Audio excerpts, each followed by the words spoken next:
Dudola bedang so pap na mikmane bang de karye mi ti du rutum ji suwa nungom ayang tokui laben bi choi ka em la kum du ngop am ke sema ma bina room kama bang de karye mi ti du apap na ngom ayang choi ka ngoru kuju jisua la ben bi choi pap choi yang chi dung ka mu lo an ki dola kalendum nok ayang mik mo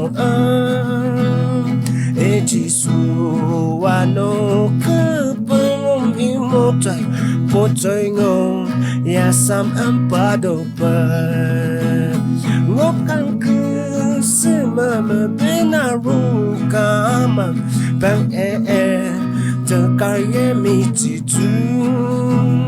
apap na ngom ayang choi ka ngoru kudu